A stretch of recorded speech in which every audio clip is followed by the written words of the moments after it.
So just first of all, what does it mean for you to be inducted into the Champions Hall?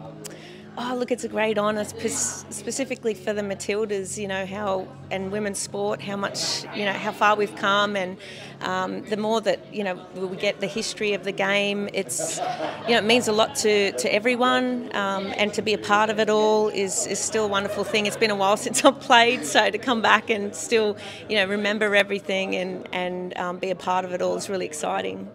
And 110 games for the Matildas, 3 World Cups, an Olympics, 29 goals for Australia. How do you feel being recognised tonight?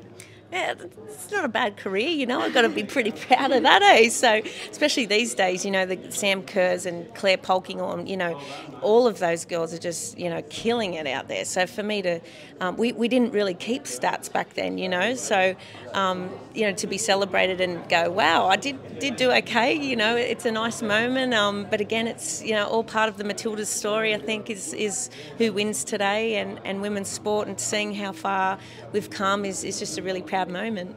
And it was mentioned before that you were the first Australian women to play professionally in Brazil. How does it make you feel now seeing so many Aussie girls living out their dream all over the world like you did? Oh, it's so good, isn't it? Like when I was around, there was only a handful of us that would be able to go overseas, and now Australians are sought after, aren't they? So it's so wonderful, to meet all these people, travel the world. It's all part of being a soccer chick, and it's really exciting. So just stoked that everyone can now enjoy that as an Australian. And I actually interviewed Sam Kerr earlier in the year. What's it like to be a current player with all of these cool things happening?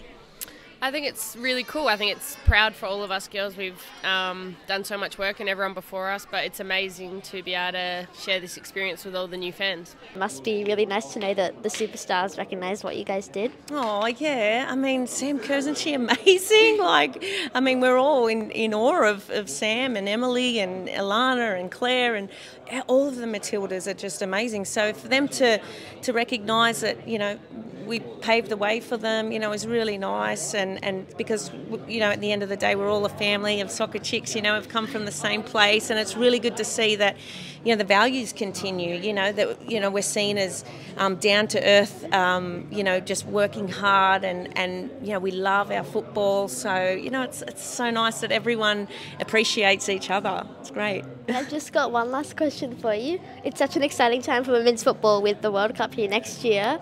Yes. What do you think we should be aiming for with women's football in Australia? Ooh, what should we be aiming for? Look, I'd love to see more girls and boys playing in the game, but also teenage girls. I feel like we need to target them. We need to keep them in the game, because usually that's a time that, as a teenager, you'll probably find out yourself, Abby, that, there's social aspects, there's work that you've got to do. But if we can actually start involving them more into, what do you want from your football? Like, who do you want in your team? What should the game look like? What should the competition look like? What should coaching look like? I feel like if we can involve the players more in asking them what they want, then hopefully they will stay in the game, and not just aim to be the next Sam Kerr, but just to stay and be friends, because it's great being friends with your soccer buddies.